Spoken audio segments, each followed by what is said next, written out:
Министерката за правда Рената Десковска го откри владиниот план Б за Законот за јавното обвинителство.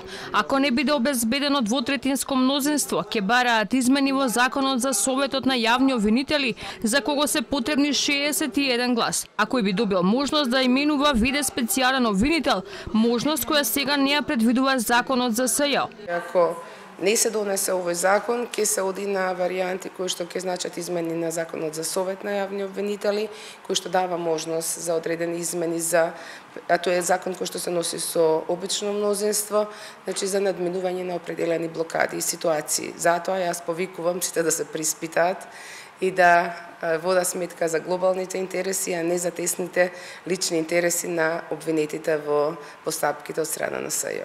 Владиниот закон денеска официјално влезе во собраниска процедура, но УДВА и 57 пратеници гласаа за законот да се носи по скратена постапка и со европско знаменце.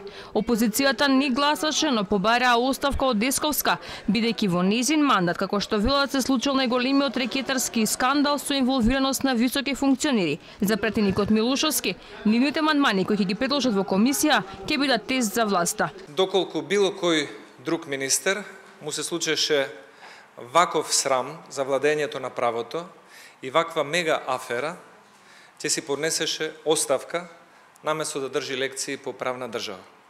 Затоа ние бараме од другарката на Боки Тредичи, Рената Десковска, од другарката на Катица Јанева, министерката за правда, да си поднесе оставка од морални причини. Од УИПАК се поизразено контра ставовите на министерката. Велат скандалот на алчноста во кој се инволвирани високи политички фигури направи неповолна состојба за законот. Ќе поднесат 3 амандмани кои ќе се однесуваат на употребата на албанскиот јазик, но и изборот на Советот на јавни обвинители да се гласа по принципот на Бадинтер. Не сакам процедурално да се играме играчки со толку многу значаен закон, туку да дадеме простор на сите да дадат придонес за општо прифатлив текст на закон и затоа сметам дека не треба да брзаме, туку да најдеме начин како заеднички да дојдеме до текст на закон кој што е прифатлив и на кој што на граѓаните ќе ја врати довербата во институциите.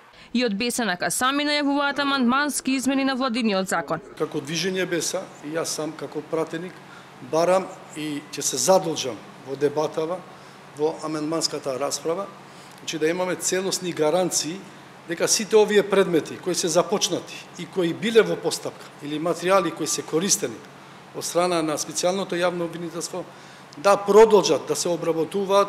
Неизвестно е кога ќе биде свикана комисијата за европски прашања, која сега е надлежна да расправа предлог законот, кој пак треба да го реши статусот на СЈ. До понеделник работните групи на ВМРО, ДПМН и СДСМ на нова средба треба да ги надминат разликите околу законското решение.